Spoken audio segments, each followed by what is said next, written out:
Yo, everybody. Welcome to Off Panel, a weekly interview podcast about all things comics brought to you by Sketch.com. I'm your host, David Harper, and this week's guest is the deputy editor of the comic site Popverse. It's Tiffany Babb. Thanks for coming on, Tiffany. Hello. I'm glad to be here. So we are recording this at the end of your day, your Monday. How was the day at Popverse? The day was good. You know, we're working on articles leading into Angoulême, which is cool. And just covering, and see, now that you asked me, I'm like, oh, I don't remember a single thing I've done all day. Oh, LA Comic Con, obviously. LA Comic Con's coming up this weekend. So we're doing some coverage of the show.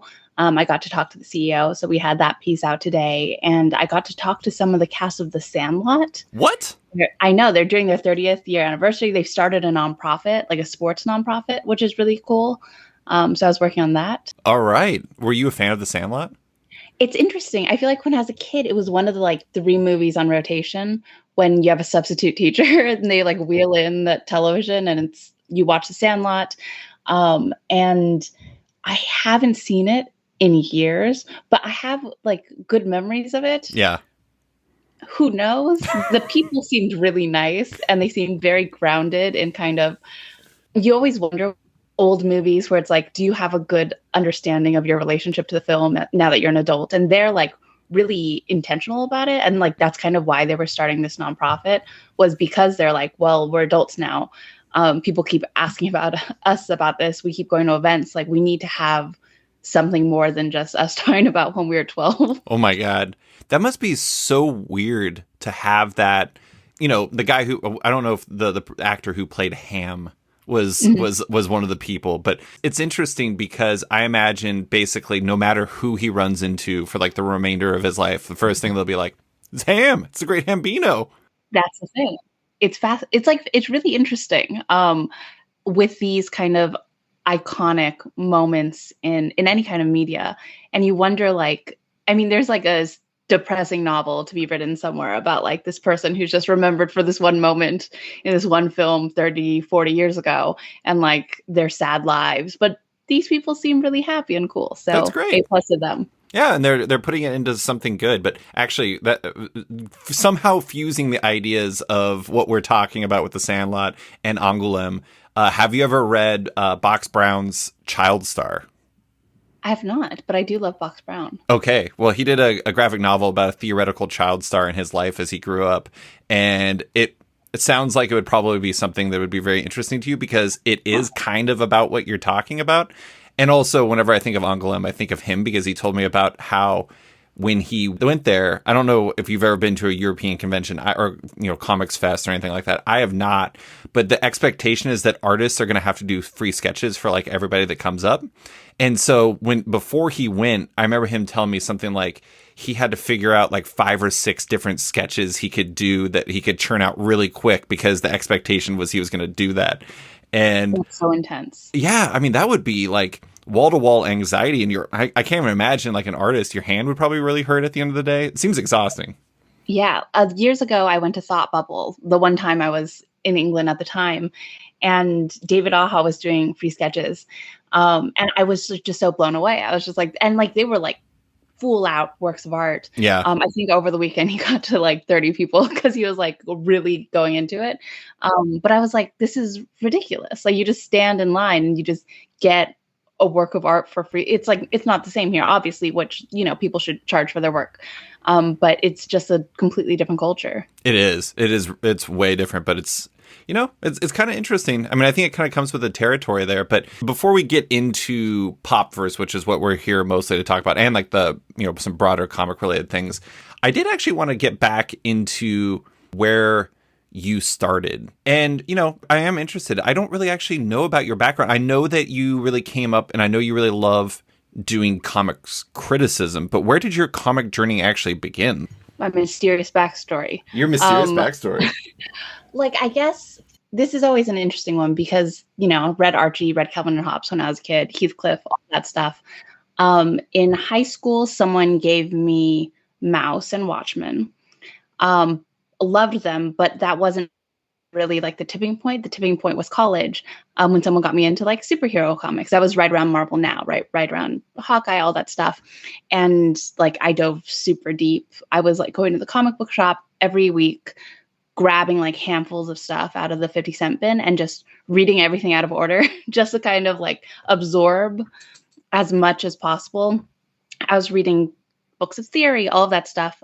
Because I was in school and a lit student, I immediately changed my honors thesis topic. I was like, no longer talking about Shakespeare. I was gonna write about Shakespeare and gender, which is still a really interesting topic.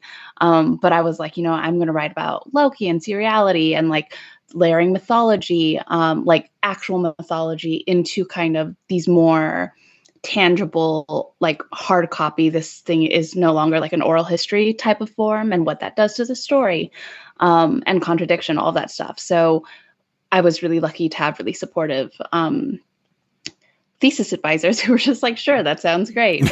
And so there was that. And then I went to grad school, and I continued that work in grad school. Seriality and comics were a really big obsession of mine. And then I went to more grad school where I studied creative writing, but like all my critical theory aspects were also focused on comics and seriality. And I still like, that still interests me a lot, but obviously that has branched out to general comics criticism. My MFA was in writing for children and young adults, so I have a particular focus on kids comics too. And then, now I do mostly do comics criticism, but I think of myself as a general critic too. So movies, television, books, when that happens. And yeah, that's how I got into comics and writing about comics. What was it about the seriality that made it so interesting to you? I think there's just so much about seriality that affects the way that stories are understood and told. Mm-hmm. We get this with television too. Television was different before the invention or like the popularization of VHS technology, right? Before you could have that, you couldn't have thoroughly plot-based television for the majority of television because people are missing weeks. I'm sorry if you can hear the clickety clacking. Is that like a dog? What is that?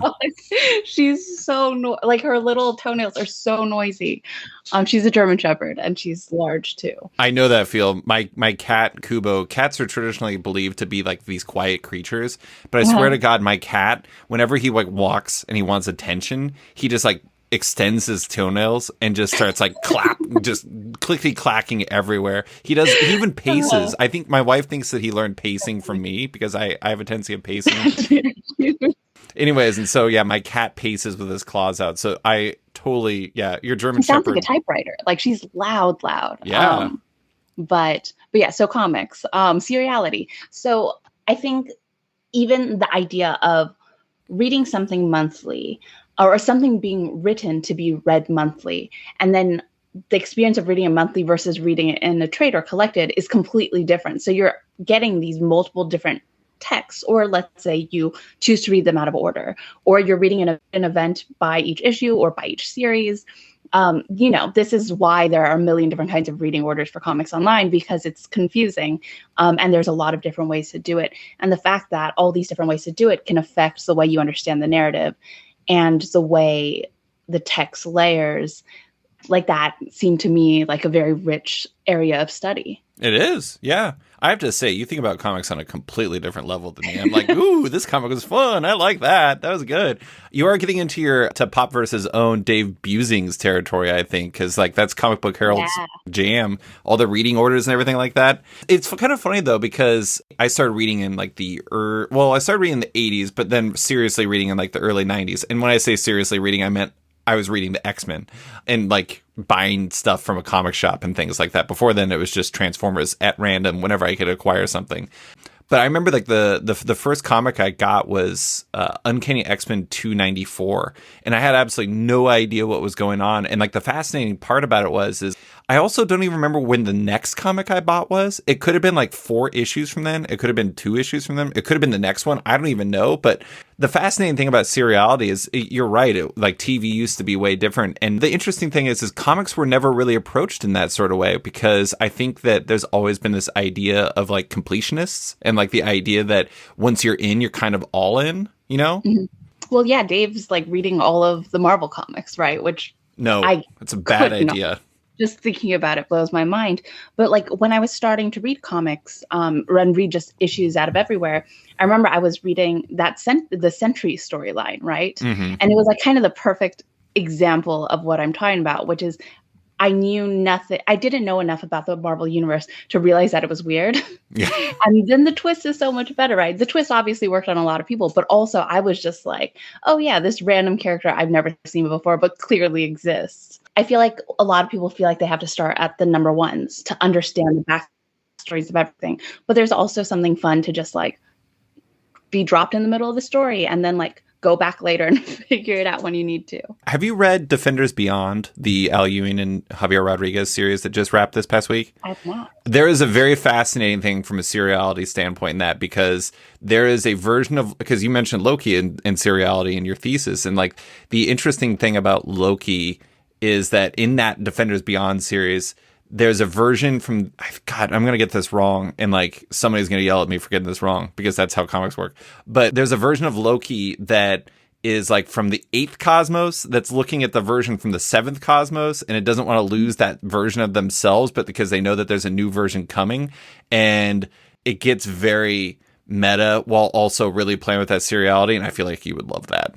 Well, Al Ewing is very like clearly into seriality, and him and Gillen both, who both were on Loki for a while, have very deep understandings of seriality, but also play with it a lot. Yeah. Which is extra fun when you start to bring in things like you were talking about, kind of losing one version, but when you start to bring in complications like copyright, right? Mm-hmm. And how much a character can change before you lose recognizability. It's fun and it's wonderful and it's rich. And I think the fun of these comics and having creators like Al Ewing is that they see what exists and they use the art of it to play with those ideas. And that's always exciting to see. I'm going to check that out. You had your Shakespeare and gender thesis on the dock. You know, it's ready to go. You're ready to do that. And then you completely switch it. Like, what was it about not just seriality, but comics in general that really made it such a draw for you as like a person who like, you know, looks deeply at stories and everything? I think for one, it was just it was like a very long lasting hyperfixation. I don't want to like say it as if it was just like the mood of the week, because it was like years of like reading nothing but comics. Right. Like now I've balanced all out. I still love comics, but I, consume other media. But at the time, like it was comics or bust. Yeah. And I think part of it was the newness of it. It was something that was rich in form and content and diversity in types of comics. Like you've got like French comics and you've got indie comics. Like I was reading zines and there's my dog again type, right? It's like the funniest sound. There's a monkey behind me typing Shakespeare on a typewriter. Yeah. And that's just going to be she's coming over here now because I don't even know what she wants. Let's see if you can see her head. This is great for podcasting because everyone can imagine me petting my dog's head. But there's so much to think about. And I think especially when you're at that age and you're in an academic setting, the more there can, like Shakespeare, there's so much written about Shakespeare. And there's so much written about gender in Shakespeare, right? And so I'm standing on the backs of giants, which is great and all. But with comics, it felt like there's a lot of scholarship on comics, but it's not compared to Shakespeare, right? Mm-hmm. And so like even like looking at comic scholarship at the time, you can get a list of all the comic scholars and it's not that many people. Yeah. Like at the academic level, at like the higher education level. So I think both the expanse of the medium and also the reality that it was like, well, if I wanted to read every article ever written about Jason, every academic article written about Jason Todd, mm-hmm. I totally could do that in like a week. And being able to have that comprehensive understanding of the academic aspects of it while having a lot of places to expand in my own thought. I am dying to know if there's a lot of academic articles about Jason Todd. There are. There are? Like well, people are interested in him. I wrote part of my thesis on Jason Todd, my graduate thesis. Oh my God. It was about death and rebirth. It was Jason Todd, Bucky Barnes, and Loki. Oh my God. That is incredible. Yeah. It's really fascinating to think about all this stuff because well, I mean, like you're saying, there was an opportunity there. There's space there that there probably wasn't for Shakespeare, and you could kind of stand out in some ways. And that actually kind of transitions into Popverse because, okay, so, for listeners that don't know, Popverse is a comics and pop culture site owned by Reed Pop, with Chris Arendt running the show as editor-in-chief. Tiffany is a deputy editor, with Graham McMillan as a staff writer, and an array of other talented folks contributing. And it's kind of interesting because I mentioned this before we started recording. In a lot of ways, Popverse is a dream that people have thought of for years, in the idea that how great would it be if some entity with deep pockets could just go ahead and fund a comics and pop culture site to support the work. That actually happened here. And, I want to know about your part here in a second, but I actually wanted to start with when because you were one of the first day people. You were there from the beginning. You were a deputy editor. I think you were one of two only actual employees, staffed employees or whatever from the start. When you and everybody else were kind of considering what Popverse could be, like with Shakespeare, and when you're considering all the different thesis options, did you consider the comic site landscape as you were developing it, trying to determine what was missing and what wasn't? Or did you try to keep an isolated view on the type of site you really wanted to make? That's a great question. As you said, Chris is definitely at the helm, and it's very much his vision of what the site is. And I know for him, he thought a lot about what was missing in a lot of the kind of comics journalism spaces, and what could be most useful for people. That's something he also thinks about. For me, it's actually interesting. When I first came on, I felt very lucky to have the job. It's very exciting. And it was really cool to be a part of this project, like you said, that's funded and kind of gives us the space to do work that not everybody has the time, energy, money to do, right? But I was still not, when I started, I wasn't 100% sure what the site was either. I knew, I trusted Chris because I know of his reputation, all of that. He's been a huge pillar of the industry for a long time. But for me, I was what are we? And then I think it was over time working with Chris and then later Graham on the site that I started to see, okay, we're able to do this type of piece, longer form pieces, longer form journalism, or here's a part of the industry that no one would be talking about because it's not big sales and it's not Batman or Superman. But we get to talk about it because we've got some free time this week and we really love this comics creator, right? We get to put a spotlight on them. And so I think for me, the most exciting part about Popverse and what we do is that, yes, we do cover superhero news, which, is interesting. And yes, we do cover kind of the big blockbuster news as well. But we also have this opportunity to get the story that other people just can't. You see Graham doing these huge long form journalism pieces that they take him a long time to research, right? And I know that other people just don't have the resources to do that. So it's really cool to see that happening and have a place for that to exist. Mm-hmm.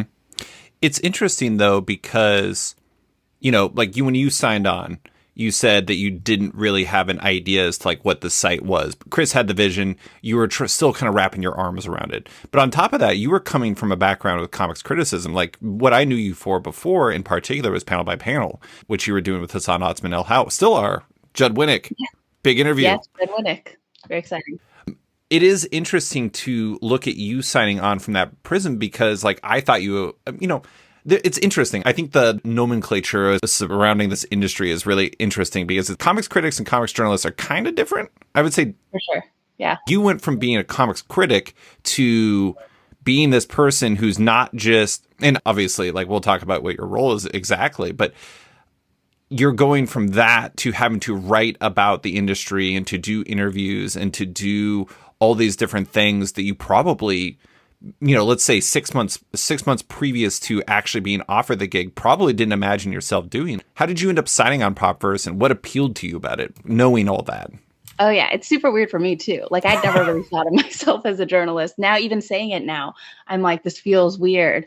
But I think so. I started as what I would consider a critic. I still think of myself primarily as a critic. Also, I guess now a journalist too, right? But it is very different.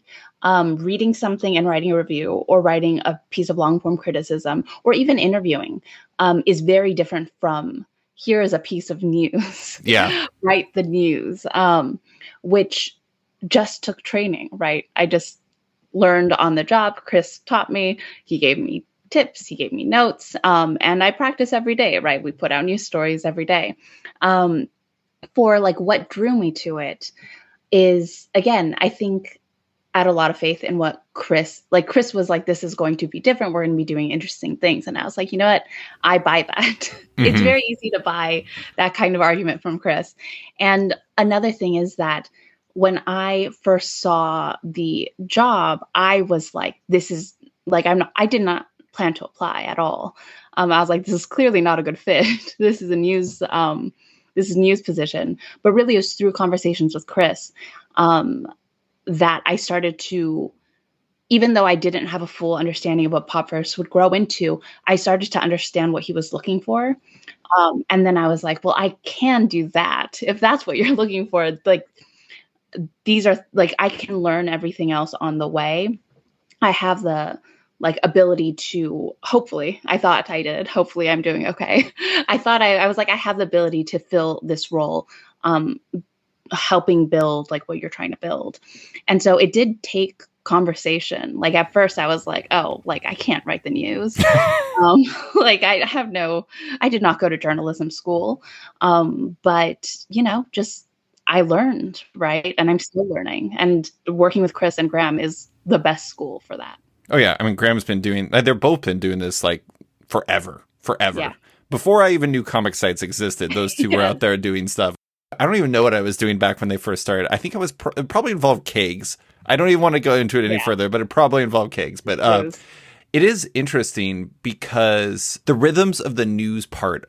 So when I first started writing about comics, I was part of Multiversity Comics, and I was like very early in the days there. And like I was there for like 5 years, and we ended up getting nominated for an Eisner, and it was great, and yada yada yada. But I ended up writing, I think, something like 13,000 articles in like 5 years. A lot. Yeah.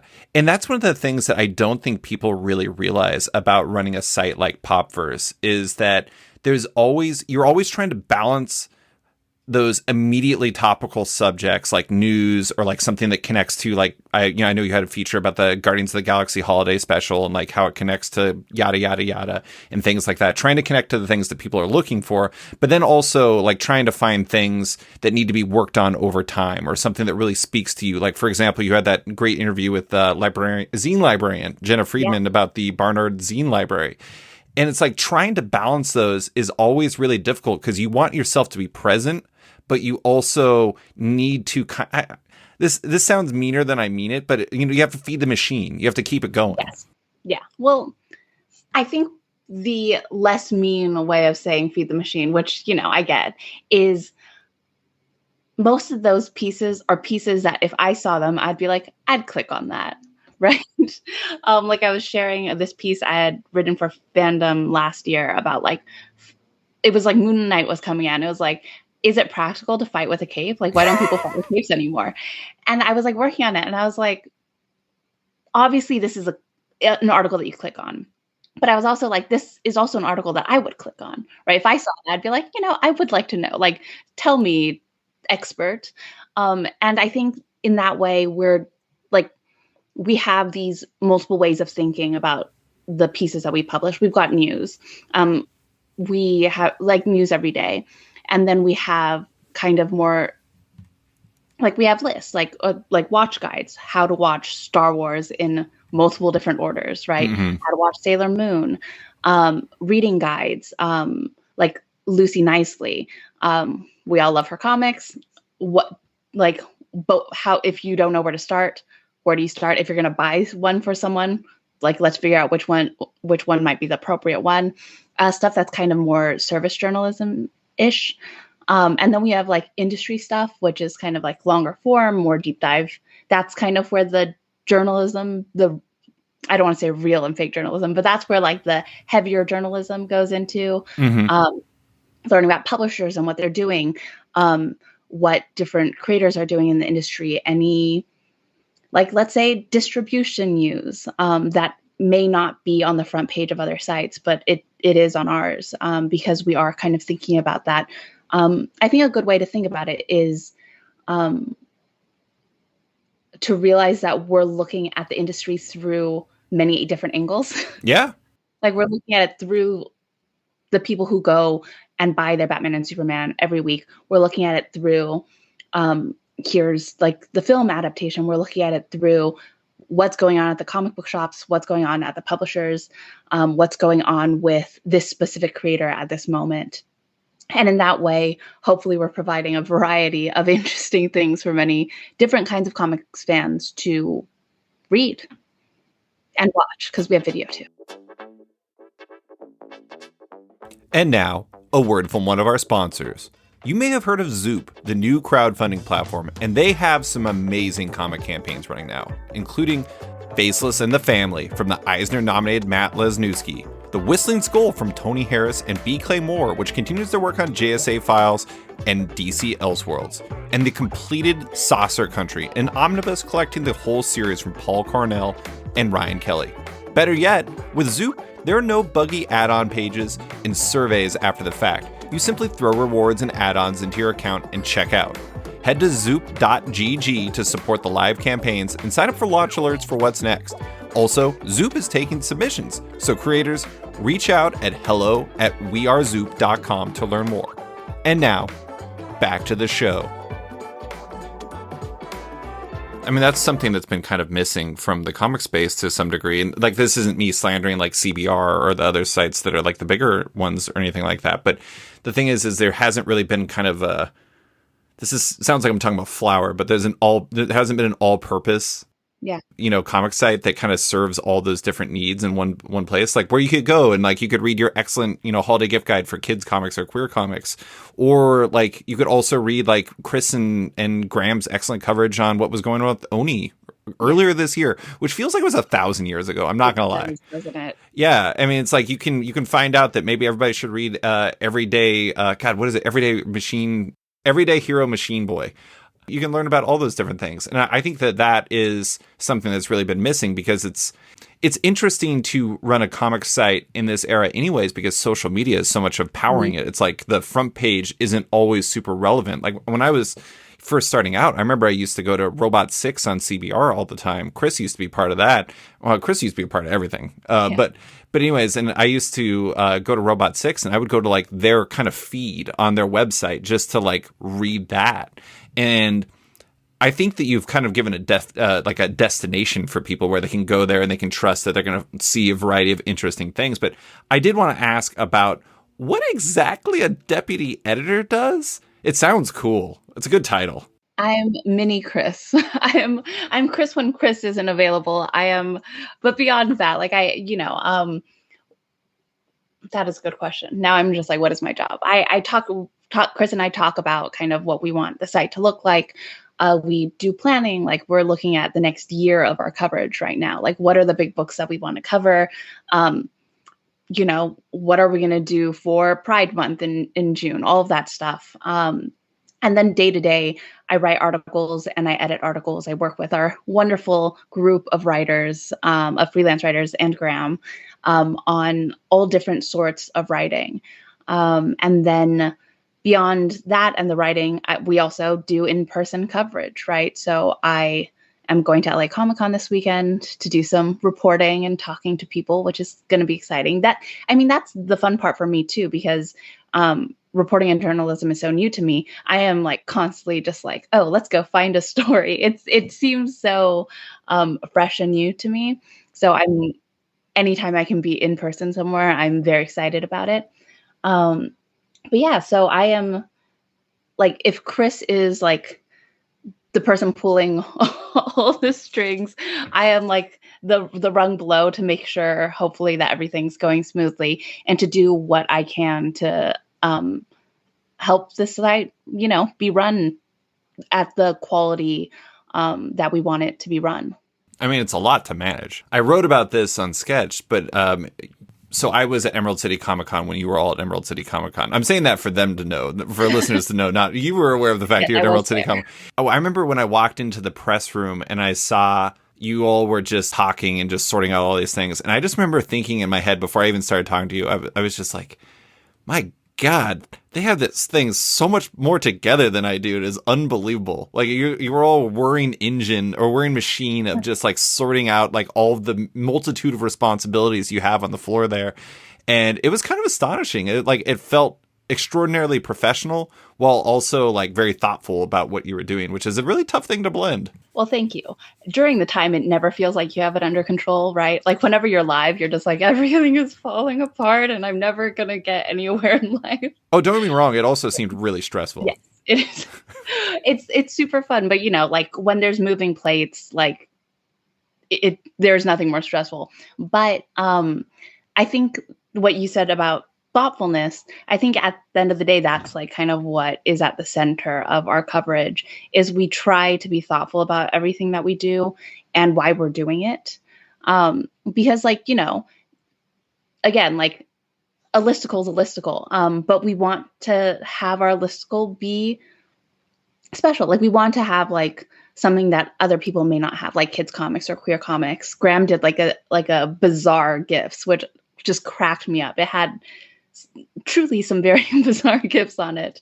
There was a tank top Black Adam hoodie that like on the back was like, the whatever, the universe has been changed. Oh my God. So wait, is it sleeveless and it has a hood? Yes, it was sleeveless and it has a hood. Was this made only for The Rock? My guess is he had some design in it. He was very on brand. Yeah, it was. But so we get to like, we do all like the quote unquote feeding the machine situation, but we do it on our terms. Mm-hmm. And I think that hopefully is going to be what sets us apart. I think that's what makes us a really good site and hopefully a really good resource for people. Yeah. Well, I mentioned that zine librarian interview, and it seems like it's important to you to not just think about traffic generation on Popverse, although I'm sure that that's important, but to highlight subjects that really mean something to you whenever you can. Well, that particular one is really special to me because I've known Jenna for a few years, and her work is so important and like, but it's small, right? It's important in a way that doesn't necessarily make headlines. She says something at the end of that interview where I ask her and it's a terrible question, but it's a journalist question, which is like, what's the most important zine you have in your library? And she like responds that it's every zine, because every girl, and it's GRRL girl, mm-hmm. So the zine girl, every girl story is important. And I was like, this is exactly what we're like, this is why we need to tell this story, because this story, which a lot of other places are not going to think is important. And we're the only people with the resources who can do it. And so we have this responsibility to put out thoughtful coverage. You said that this was important to you. I mean, honestly, it read like it was important to you, which I think is part of the important. I mean, you could do something that was important to you, but it would come across as just like another interview or something like that. But I think that's part of the reason why like that type of thing stood out to me is like when you read something like that, or you read like Graham's crazy lore dives into like DC stuff. And I have what are you talking about, Graham? But I know that this is really meaningful to him. It's very impressive to like see that stuff. That brings in something I want to talk about content development for a little bit, because I think that that's such an interesting thing, because there is like the daily necessity, but it's also like the long-term necessity. Like, how do you all approach content development? It sounds like you have like a long-term focus, but when it comes to like, if you look at the header of Popverse, there's like Star Wars and I don't even remember, like MCU and things like that. Are comics the primary focus, or is it really a balance of kind of all of the general nerd topics out there in the world, like Star Wars, MCU, and basically anything Read Pop would kind of associate with? That's a good question. First, on the last thing that you said about Graham's deep dives on DC, everybody should read his Marvel Man, Miracle Man article. I thought it was so Oh, good. yeah, that is very much up his alley as well. A+ writing. But for content development, I think for us, we obviously cover the big stuff. We cover the Marvel shows. But because of all of our backgrounds and because like Read Pop runs comics shows, right? And because we are all comics people, a lot of, I'd say a decent chunk of our like original reporting, original interviews, original, all of that is comics based. And that, like when we're talking about industry stuff, especially, all like a lot of the original reporting is comics based. And I don't want to frame it in a way that makes it sound like all the Hollywood stuff is feeding the beast, because we also think that it's important. At the end of the day, Popverse is about the things that people like, right? It's a fan site. And like for me, like I'm all on the Andor train right now. So I'm just like, it's not that we're just covering it because it's the new Star Wars thing. Like a lot of things we cover, it's because we're passionate about it, or that we understand that other people are passionate about it, right? Because we can't, not all of us like everything, but we do understand, hey, here's a new television show, or here's a new comic that people are like going absolutely wild about. I think we also think that doing coverage for those fans is useful as well, hopefully. Yeah, I think you do a really good job of balancing it. It is really interesting though, because there is like a nature for people to gravitate towards, or like focus on like the kind of bigger, I don't know, box office type stuff. Not just movies, but I mean like Andor, like that's the type of thing that people are going to really focus on, because it's like a lot of people are watching Andor. Although I honestly can't even tell. Like I saw a lot of people like getting very doom and gloom about it, like its viewership. I'm like, I know nothing about its viewership. I assume a lot of people are watching it because everyone I know is talking about it. They said it was low at the beginning. They said it was like the lowest for any Star Wars show like ever, including Boba Fett. But I don't know how accurate the numbers were. I personally blame Boba Fett for that. Yeah, I mean, sorry, Boba. It wasn't Andor's fault. No, it was not. It was not. But I do think there's another interesting wrinkle to all this, and that's that Popverse is both ad supported and also has memberships, which as a person who runs a site that's entirely fueled by memberships, it's interesting to see those wrinkles, because there's a big part of you, and I'm sure you know this feeling very well, where like you have this amazing piece and you're like, I want everybody to read this, but also because of the nature of how it works, you need to paywall some stuff or some specific things. How does that decision-making process behind the paywall work? Does that impact the way you have to think of content from the beginning? I'd say it's 50-50. Like I think what we want behind the paywall, and I think Chris would say the same thing, is the really meaty stuff. And it's not saying that our day-to-day stuff isn't meaty, but stuff that's extra deep dives, stuff that like the ICV2 right presentation in depth, stuff that maybe isn't necessarily the thing that everybody clicks on the front page, but for the person who finds it interesting, it is really a value add to their life.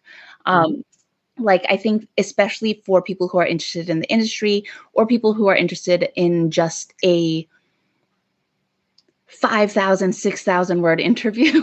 Heck yeah. I think like a lot of people, I think that a lot of people just aren't interested in reading a 5,000 word interview, and that's totally okay. There's the dog barking. You called it. But for the people who do want to read that long interview, or does want the deep dive industry stuff, or does want an extraordinarily long article about a comic book, like that's the space for them. And we want those pieces to feel like they are as valuable as a membership is. And sometimes we end up pulling little pieces of those articles for like reading for free, like as smaller articles. Like we'll have an interview and then we'll pull out like an interesting bit of it, so people can read that interesting bit. Or if something's like particularly important and people should know, we'll like pull that out too. So it's not like we're hiding information, but there is kind of this balance of here's something that's going to be of enough value that people feel comfortable spending their dollars on it.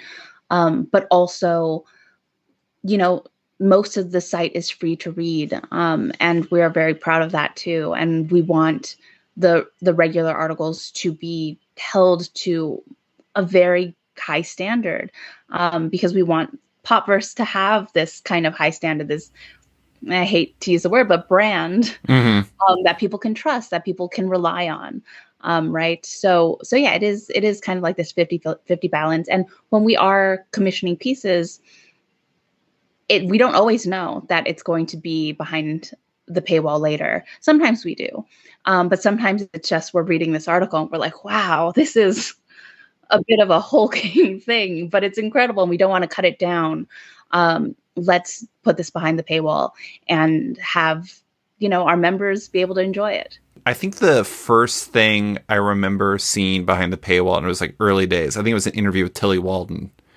And, Tilly didn't do a ton of interviews for Clementine, I don't think, and certainly not ones at depth. And so I think to some degree it's tough, because it's like sometimes those paywall ones are the ones where you need, those are differentiated in the sense that that those are have, I don't want to say higher value, but have a value that certain people would probably really get drawn to. And so they make a natural fit for behind there. But also it's you want those higher, again, a bad word, but higher value ones to be not behind the paywall, because it kind of defines you in some ways. That's always such a tricky balance. I want all of my stuff to be free, and I feel bad about it sometimes, but it's kind of necessary, because that's how things are run. Right. Yeah. In the same way, we also have the added benefit of, we have this huge streaming library of show panels. So there's also this huge benefit. So we don't obviously we want our site and our kind of behind the paywall content to feel very valuable, but people are also getting tons of videos from, New York Comic Con, Emerald City, the Repop shows. And those are really cool. You don't even need live streaming stuff. You just got to send Graham to all the panels, because that dude live blogs like a monster. Oh man, he is so good. And he's fast. Type so fast. I was sitting next to him at the 3 Worlds 3 Moons one at Emerald City, and I don't even know if I was processing information as fast as he was typing. It was just, I was like, ha ha ha, joke, joke, joke. And he's made 3 posts really quickly on the live blog for 3 Worlds 3 Moons. I'm like, this is ridiculous.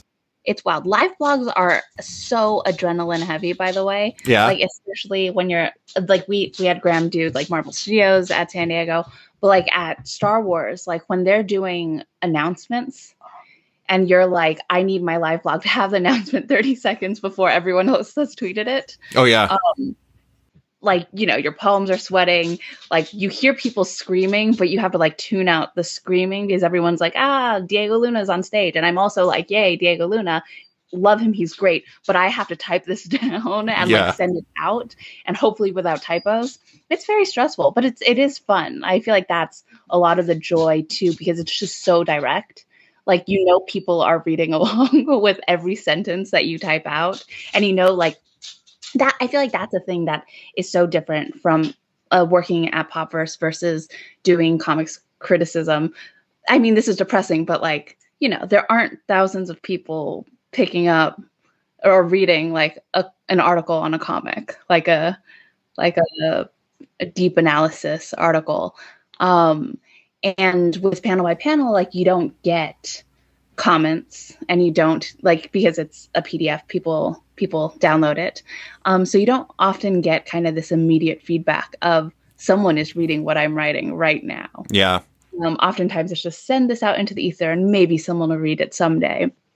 And with Popverse, with news especially, when you're breaking news, people are reading it. And you can see it just by the numbers. And it's exciting. I've never thought about the live blog element where you're trying to be the first, you're racing the other people who are live blogging and stuff. It reminds me of, I read this article recently about esports, and about how apparently they did a study of people who played Overwatch, and how the people who were the best at it tended to go into that kind of high stress mode right from the start, as opposed to the people who were less good would enter the high stress mode a little bit later on. Sounds like you entered a high stress mode pretty much immediately. I guess you have to, Yeah. because you're just because you don't know when they're going to say what, right? Or if they're going to say anything at all. Like oftentimes you go into a live blog and you're like, they're going to announce this big news, and they don't. But you can't control that. Yeah, really covering cons like the way that you do, especially because you have multiple responsibilities. You're doing video, you're writing about panels, you're doing this, you're doing that. You were also, I believe you're doing stuff for ReadPop as well, and so you're doing all these different things. And I imagine like you're basically just like on 4 day survival mode. Yes, we're like not really doing stuff for Read Pop. I think, like especially at shows, there's a because we're reporters, there's this like editorial boundary. Like obviously we're part of the company, and we're really proud of the work that Read Pop does, and we think they're cool. But we're also like editorially independent. Sure. We try to have that boundary, or I mean we do, and we also we talk about it all the time. Like it is a constant conversation, because things change, and like what worked last show might not work this show, and we want to be great employees at the company, and we also want to be great reporters, and so that's constantly on our minds. But yes, there is a lot of different roles, and I think depending on the show, the amount of survival mode changes. Like New York was wild. We had, I think, 6 freelance writers. There was so much going on. I mean, I looked at the panels and just like the guests and everything. Plus, they had the ICV2 stuff, and it's just a lot. It's intense. And because we're also hopefully usually doing regular coverage too. Like if there is news that isn't con related, we want to cover that news as well. So it's kind of like our regular day to day. Plus, we're in a separate place. Plus, we're like doing the news. Plus, for me and Chris, we're editing pieces and putting them, into the CMS and getting them published. And usually with our lovely social team, getting them out there for people to read. Plus, we're meeting people and having meetings, and it is a whirlwind. But there's something special about events that the energy of the event pulls you through it. Yeah. Like as impossible as everything seems, like just being there and being around your coworkers who, you love and respect, and you enjoy working with, that just pulls you through even when your schedule looks physically impossible. And now, a quick word from our sponsor. It's Bad Idea, and they are back. And this time, I really mean it. It's Bad Idea 2 Part 1, which sounds crazy, but hear me out. This first wave of 7 titles with 15 releases includes fantastic creators like Ramon Villalobos, Tamara Bonvillain, Joshua Dysart, Alberto Ponticelli, and more on superbly titled comics like Escape from Wyoming, a future winner for the best named comic Eisner. Want to read those titles and more? Presumably, at some point, visit Bad Idea's site and find the Bad Idea store nearest you and make the magic happen. And now, back to the show. I did want to ask about the Read Pop of it all, because like there was the whole lack of masking thing at New York Comic Con, and you all covered it. And you mentioned, you had quotes from Christina Rogers from Read Pop about that. It wasn't something that you like pulled punches on. You were honest about what was going on. It seems like that's something that's top of mind, probably for a number of reasons, but is like figuring out what Popverse needs versus like, is that a constant part of your process, or is that something you just kind of have to push out and you just have to do what's right? I think first of all, we were really proud about that piece. I think Graham did some excellent reporting and writing on that article. It's a complicated situation, right? Oh yeah. And also to make it interesting, like we're not the only site that Read Pop owns. Read Pop also has, Rock Paper Shotgun, and see now all of the names are leaving my head. Dicebreaker, Eurogamer, right? So, but we are also covering Read Pop shows, which does make it a little different. It again is something that we talk about all the time, but everyone at Read Pop has made it very clear that at the end of the day, we are editorially independent, which I think makes a huge difference in hopefully the ability for people to trust in our reporting and in what we write. I think hopefully the Mask story was an example of that, which is we are a part of the overall company, but our first responsibility is to journalism. Yeah. And I don't want to say like the truth, but journalism and to our readers, right? At the end of the day, Popverse is a news site. It has other stuff too. It's news and criticism and all that fun stuff. But a good portion of what we do is news. And for us to be able to do that ethically and honestly, there has to be this divide. And, the divide isn't a brick wall. Obviously, like we got to talk to Christina Rogers about this story. But it is a divide that makes it possible for us to do our jobs, right? Yeah. We can't be thinking about like, what are people going to think about, or like, how does this affect ReadPop in this specific moment when we're reporting a news story? Or else we just wouldn't be able to do what we want to do.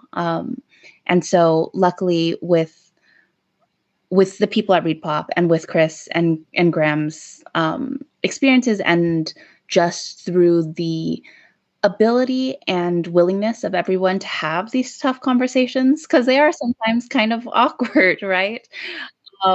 But everybody is really game to like dive into the tough conversations, and that has like for me, that gives me a lot of trust for the people I work for and with. And then hopefully for the readers, it works the same.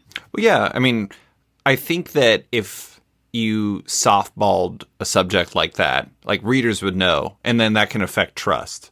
And that's one of the difficult things with, I mean, you're always going to have people who are skeptics because of like the relationship, but you can't control those people. So all you can do is do your best and like, do what you're doing a very good job with. But I wanted to actually, before we move on from Popverse, I wanted to ask about just some larger comic site stuff, because actually I got a patron question from one of my patrons, Scott Hazelwood, who said that he feels like the comic site landscape has changed a whole bunch over the last 15-ish years, which predates me and probably predates you as well. Yeah. His question is like, what are some things, whether they be types of articles or even specific writers, that we don't see as much anymore that you'd like to see come back? Do you feel like there's something like a space that you think is worth digging into that maybe you haven't been able to get to on Popverse that maybe you'd like to see come back? Just through my background and my personal taste, I love kind of in-depth comics criticism, like literary criticism. Mm-hmm. That stuff is particularly interesting to me. I think what we've seen a lot lately is we've got kind of your big sites that touch on the news. Then we've got the Comics Journal, which kind of they do kind of interviews and then like more and reviews, and then some literary analysis. And then we have a bunch of tiny sites that are doing really interesting stuff. I love those tiny sites. I think, and by tiny, I don't mean like tiny in ability. I mean tiny as in like they're not getting the clicks that all these other sites are getting. And they're also probably not backed by like a larger company or anything like that. Yeah. I think a bunch of interesting stuff is happening. I think there's a lot of conversation always about comics journalism is dying, comics criticism is dead, blah, blah, blah, blah, which is often a conversation that's held on kind of like the people having the conversation are always having it with a perspective of what's good for them. Sure. Like, I mean, no shade to comics creators, but you'll hear a lot of comics creators say like, oh, well, back in my day, like we would have reviews like this. And you're just like, yeah, well, you're looking at the perspective of you selling your book, which is totally fine. I get it.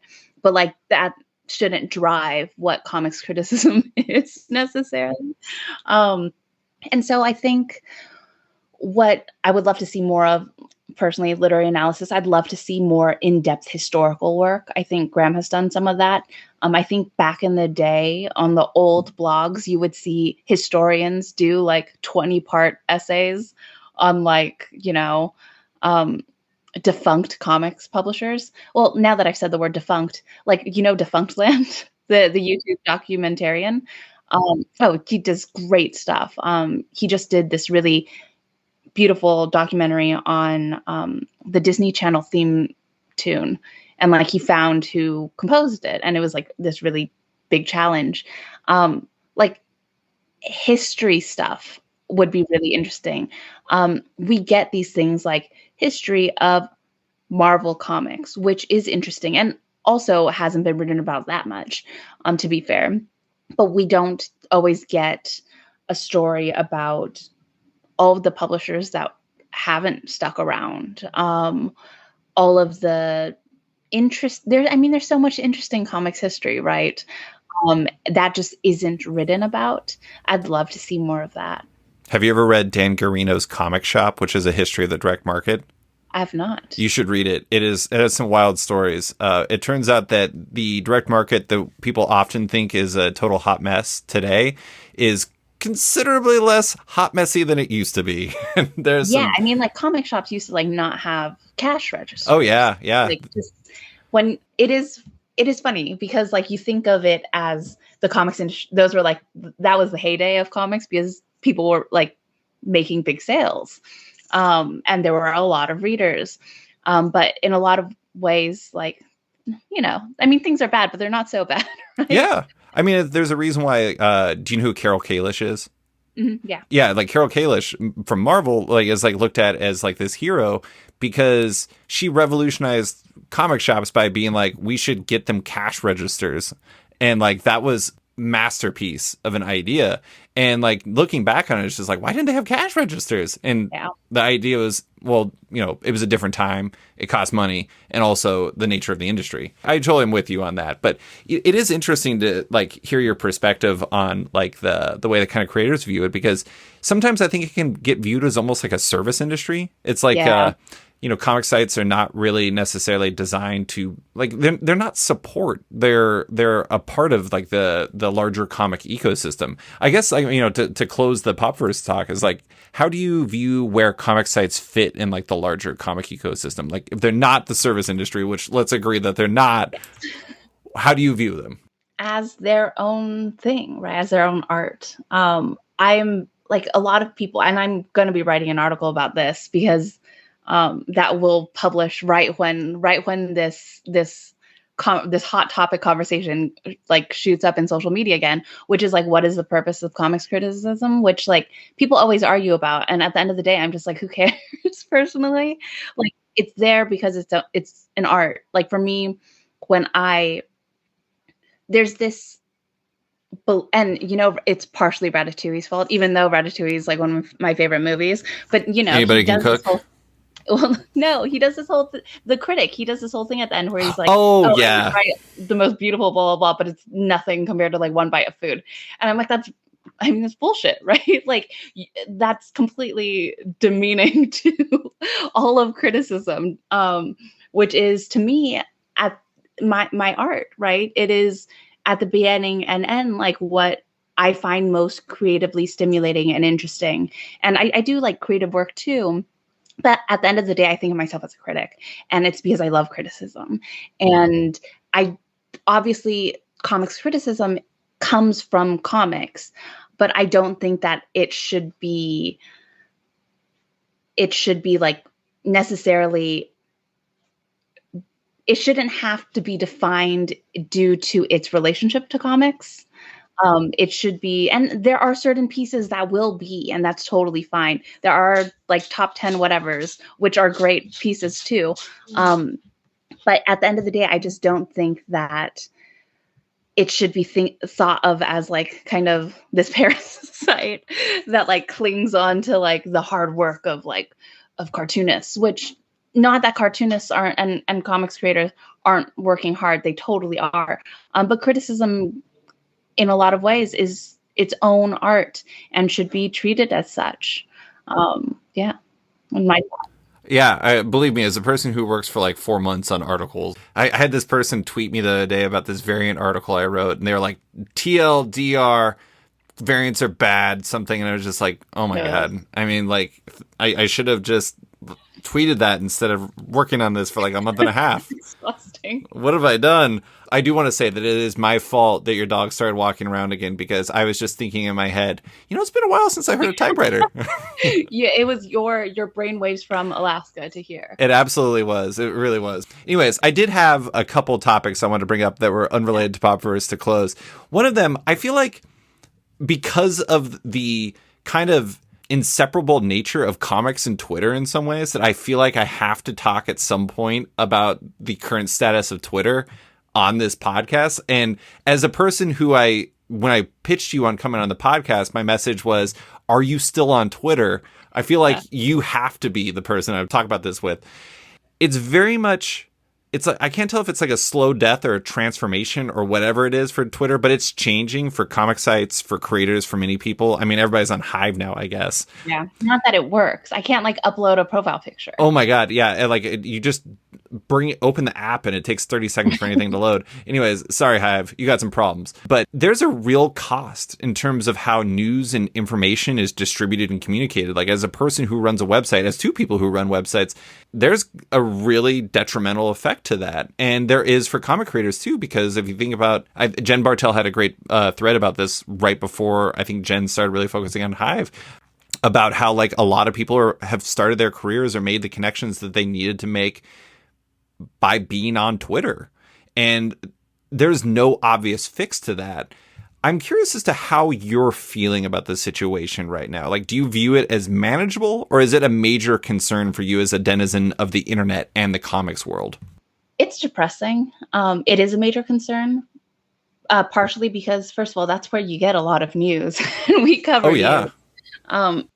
But what you were saying about what Jen Bartel was saying, is 100% true for me. I would not be writing about, maybe I'd be writing about comics, but I would not be paid to write about comics if it weren't for Twitter.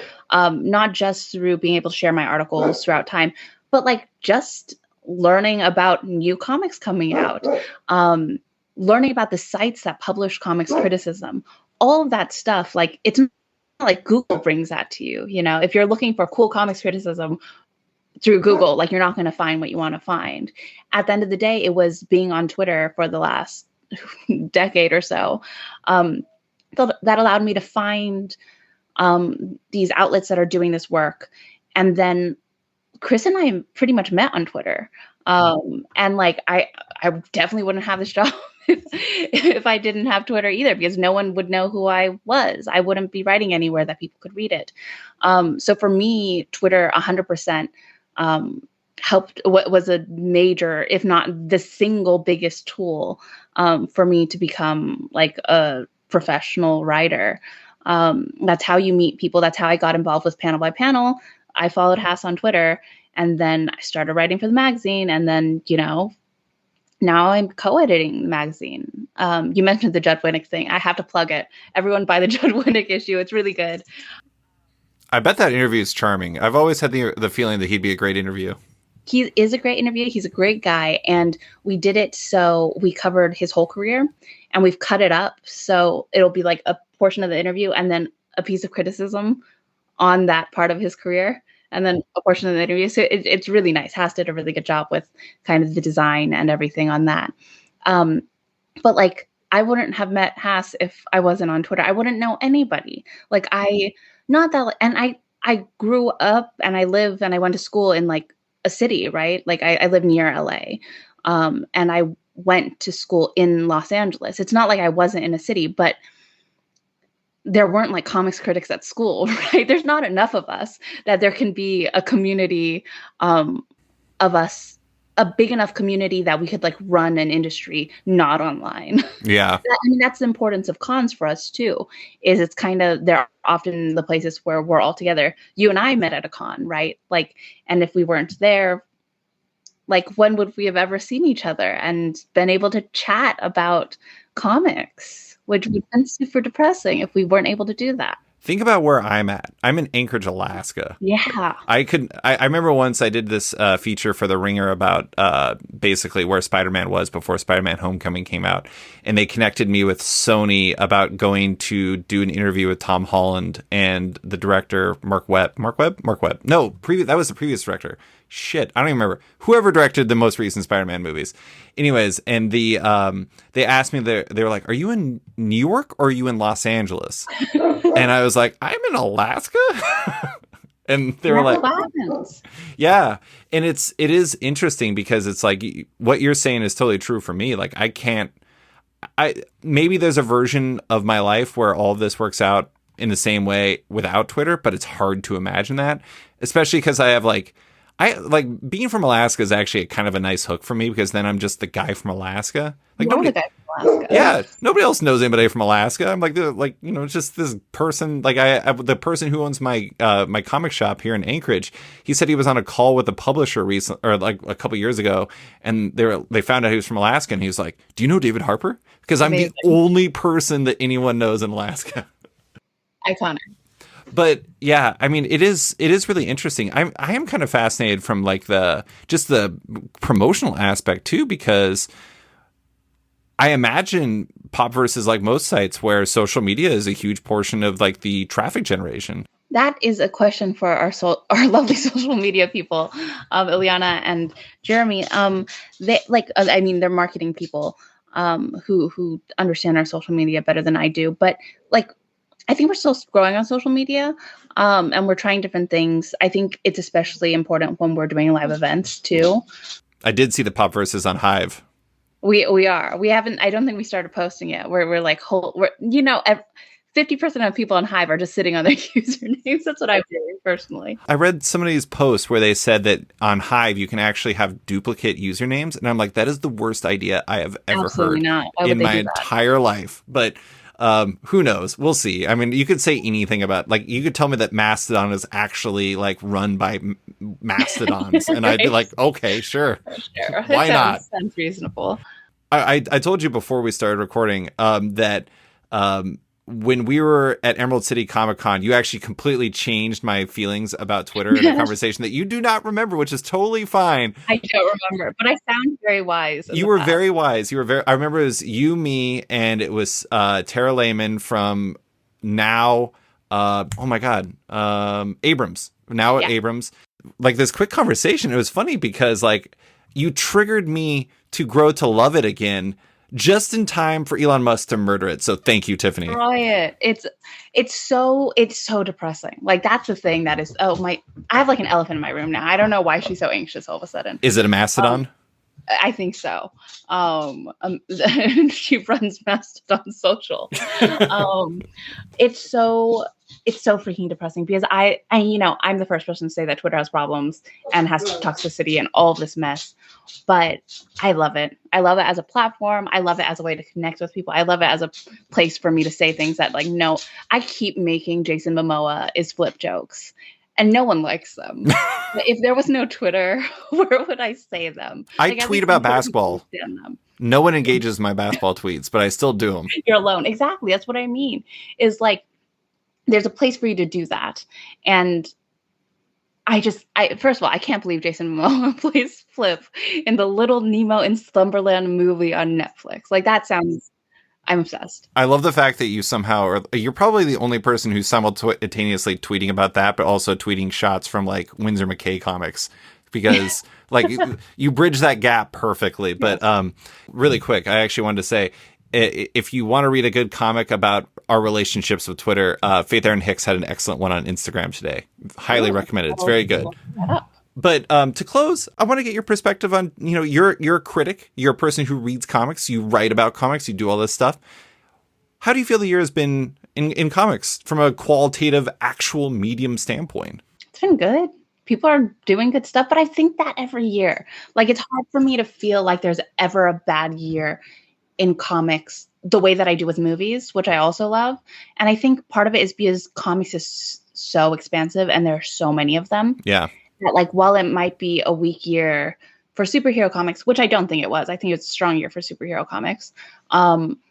it'll be an interesting year for kids comics or for indie comics or for international comics, or like there's always someone is always on fire, right? And so you could just go over there and you check it out and you enjoy it.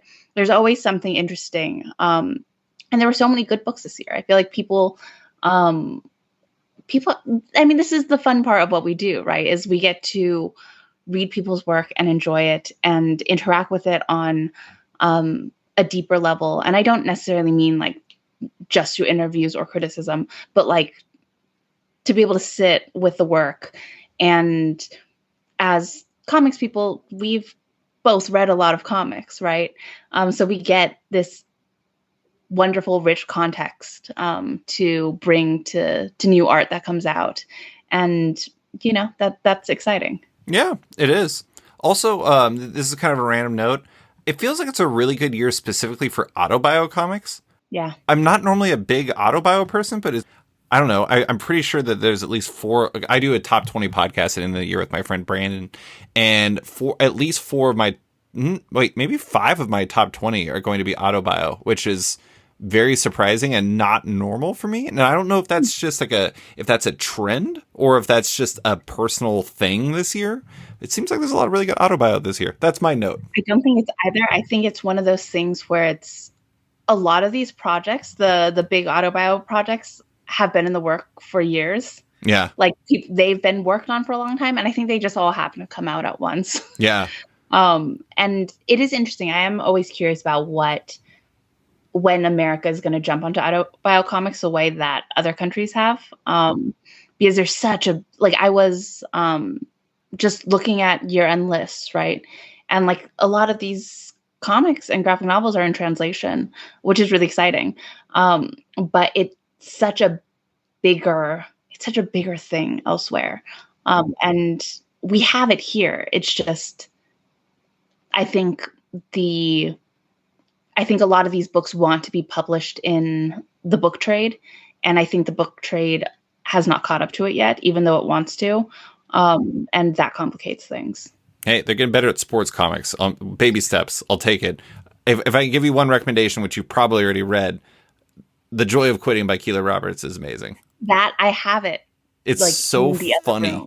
Oh my God. I'm very excited. I've seen like excerpts from it. Like they like excerpted it in the New York Times or something. And I was like, this is awesome. I read in bed. That's my primary place to read. And I was trying to stifle my own laughter as I was reading that comic. And my wife turned to me and she's like, David, you're giggling or something like that. And I was just like, I was trying so hard to not like just be this weirdo who's just like laughing hysterically next to my wife in bed, but it just kept happening because it was such a funny comic. Also just very insightful and thoughtful, but it's a very funny comic. I'm excited to read it. The last question I have is you have this comics criticism background. You have a clear passion for comics criticism. Now it seems like you have to pay more attention to the industry than you did before, kind of out of necessity. Is that part of all of this? Like, are you having to kind of look at comics in a completely different way now? Or do you feel like it's kind of a natural extension of the way you already did it? I was already reading all of that. I just wasn't writing it because I think partially I just didn't feel qualified.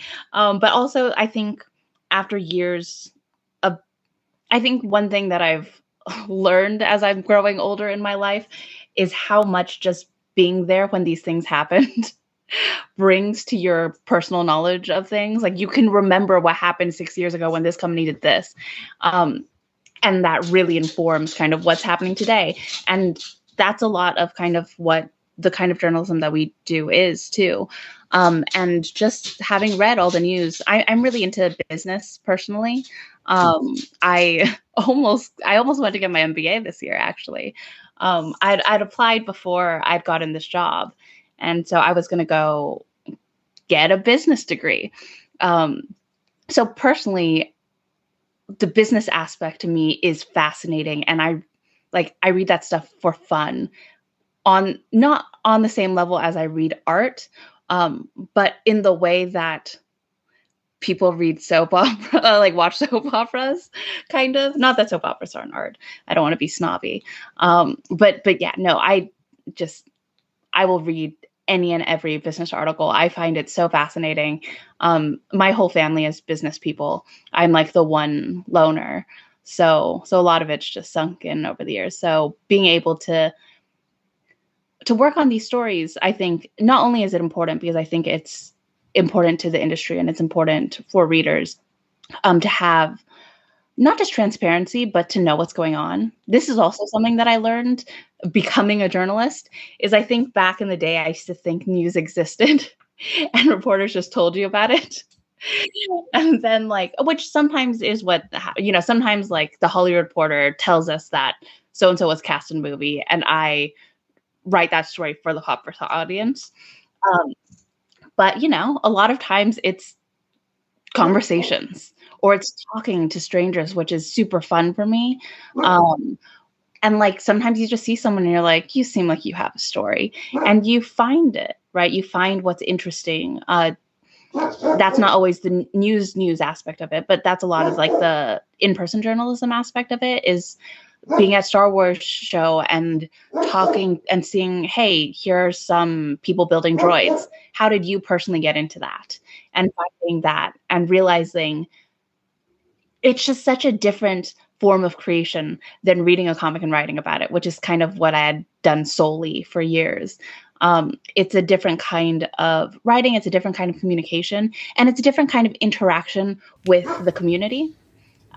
Which is just so rewarding and exciting to be a part of. Yeah. I mean, I think an essential aspect or an essential need to do what you're doing is to have a very curious mind and to like look and see when there's a story there. Like that's not an instinct everybody has. And the good news for you is it seems like you have the most curious mind in the history of the world, Tiffany. I get so easily obsessed. And the fun thing about that, like being curious, is just like life is exciting. There's always something interesting to learn. And that's like that. Those are always my favorite writers, right? Like, I don't know if you listen to 99% Invisible. Nope. The design podcast by Roman Mars. I do not. Like every episode, it's something like wildly different, but it's like just now she's hitting the door. It's like from a design perspective. So it's why are all like California pools in a kidney bean shape? Or when did people start designing sidewalk curb cuts and why? Or like what was the legalization behind it? All of that stuff. And that's like the perfect content for me because there's always something interesting like behind every corner, right? And there's always something exciting to learn and to experience. And that's what makes the job exciting. Well, against your original beliefs, possibly, I think you found the perfect job for yourself. But I think so. Yeah, I love it. Tiffany, that is all I have for you. Thank you so much for coming on and talk about Popverse, typewriters, and a little bit of everything else. I appreciate you taking the time. Yes. Oh my gosh. Thank you for your patience with the noise.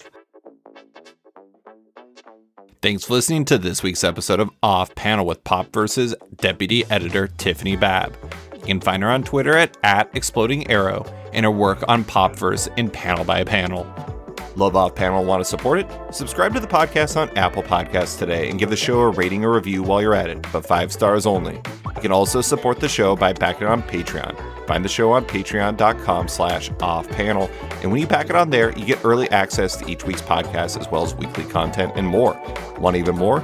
Subscribe to my subscription comic site Sketched at sketch.com for long-form articles, interviews, and the rest of the site's content. You can find Off Panel and Sketched on social media by following on Twitter and Instagram at @sketchcomic or following me at @slicefriedgold. Big thanks to all my existing patrons, including Brian, Matteo Ciccati, Chris Dore, Nir Levy, Dennis Hoffman, Jason Hussa, Cancel Comics, Kieran Gillen, Jonathan Kent Uratam, Henry Johnston, Django Boren, James Tynan IV, Chris Langford, Jason Wood, Tom Peachy, Ben Damstead, Ron B, Devin Fitzsimons, Nick Walker, Patrick Coyle, Isaac Oren, Scott Carpenter, Rent Norb Studios Comics, Nicholas Palmieri, Capes and Tights Podcast, Klaus Vandeven, Brian, Submit Industries, Raj Patel, Jack Mulqueen, Kyle Carl Kerschel, Robert Masella, Elza Chartier, Luke Nakashoji, Elliot Metz, Dr. Luke, Scott Hazelwoods, Michael Tunk, Canadian by Proxy, Johnny Cannon, Bradley Rader, Carl Troy, Brandon DePillis, Patrick Brower, Declan Shalvey, Dan Garino, Josh Williamson, Adam Freeman, Ben Wild, Brian Klein Q, S. Beebe, Nick Bennett, Daniel Whitfield, Susanna Polo, Reed Hinkley Barnes, Mario Tiambe, AbductedTheComic.com, Andrew Carita, Matt Mahoney, Stephen Hall, Pensacola Pop Comics, Kim Eslam, Philip Myra, Christian Shelton, Kenny Porter, Chris Pachalo, Torrin Grunbeck, Buzz Bubbles, Christopher Tall, Transmitter Down, Walt's Comics and Books, Danny Ollie, Paul Salates, Akil Wilson, Alex Dimitriopoulos, Terry Dodson, Wesley Gibbs, Sean Kirkham, Alistair Ross, Julio Anta, Brett A. Schmidt, Jason Goodmanson, Paul Reinwan, Vita Ayala, Dave Slusher, Akil Kokachi, Sean Pinnell, Kent Hedelman, Philip Seavey, Al Ewing, David Kelly, Robert Wilson IV, Nick Polito, Brendan Fletcher, Jonathan Nilsson, Jason Massey, Adam Bogert, Matthew Taylor, Nick Patera, Jacob Sorelli, Ford Gilmore, David Baraldi, Nick Hall, Bjorn Payson, John Hendricks, Steve Anderson, Ian Maxfield, Cliff Chang, Colin McMahon, Chris Palmer, Scott McGovern, Nathan Fairbairn, Kat McKenzie, Adam Highfill, Fiona Staples, Mark Abbott, Mike Murphy, Michael Shirley, Tom Barnett, Jim Debonacos, Norbert, Nick Lowe, James Kaplan, and Mission Comics and Art in San Francisco. You guys are all the best. A quick thanks to Upright T-Rex Music, who wrote and performed Op Panel's theme song just for the show. Check out their music on Spotify because it's completely delightful. Thanks for listening, and tune in next week for another episode.